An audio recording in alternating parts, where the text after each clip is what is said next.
The Irish were the first Europeans to abolish slavery, and they did it 1,000 years before Britain, but you'll never see that in a textbook.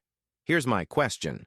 Why do we celebrate the British abolition of 1833 as this huge moral victory when the Irish banned it in the 600s AD?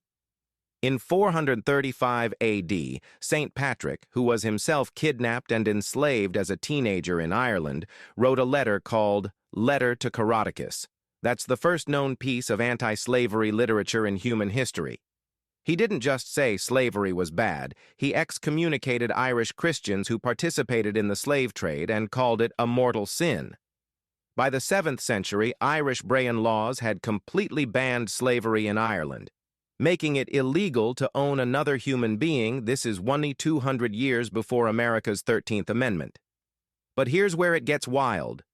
When the Vikings started raiding Ireland in 795 AD, one of the most profitable things they stole wasn't gold or cattle, it was Irish people to sell as slaves in Scandinavia. Dublin literally became Europe's largest slave trading port under Viking control, with an estimated 25,000 to 50,000 Irish people enslaved and sold between 800 to 1000 AD.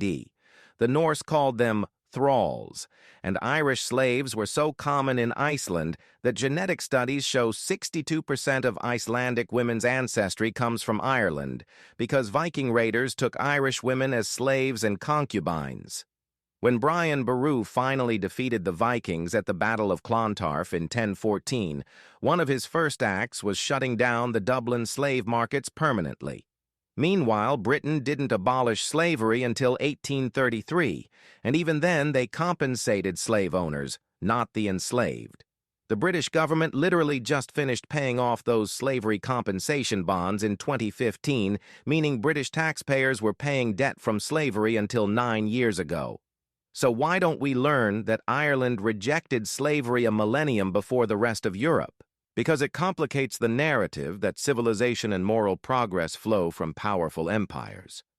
If you're just now learning that Ireland was anti-slavery, while the rest of Europe was building economies on it, follow for more Irish history they conveniently skip.